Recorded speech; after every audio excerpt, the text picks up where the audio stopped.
Do that.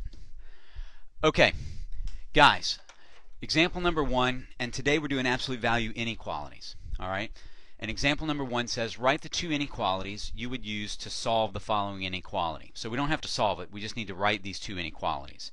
Like yesterday we had to write two equations to solve the absolute value. Today we're writing two inequalities to solve the absolute value. And there's, of course, with inequalities, there's one little exception, and we'll see it in just a second. It says tell if it is an AND inequality or an OR inequality. Okay, well, let's see. I need to write this thing twice. The first one I write is always, it's been doing that a lot today, is always just a statement without the absolute values. 7x minus 3 is less than 2. But now the other one, and I know you've already guessed it, right?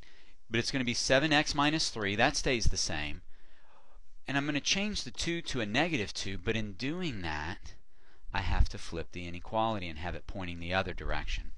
Now, they didn't ask us to solve it today, but I'm going to, just because I want to see if this is an AND or an OR, and it has something to do with the way the inequality is when we start. Okay? So let me go ahead and solve these two things. I'm going to add 3, and I'm going to get 7x is less than 5, and before I do that, divide by 7, and x is less than 5/7. That's on one side. X is less than 5/7.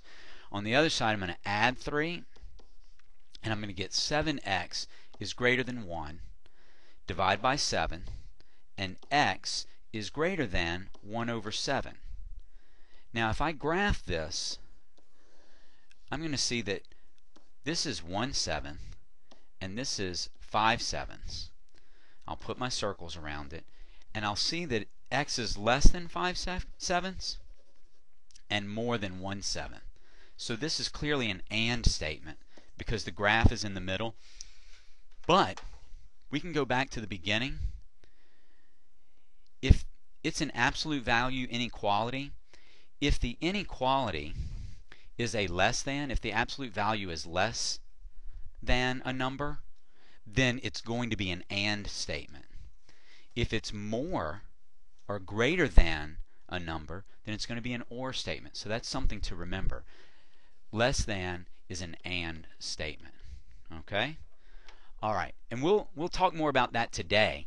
We'll sort of predict before we get going and see what it's going to be, and then when we graph it, we'll see if we're right.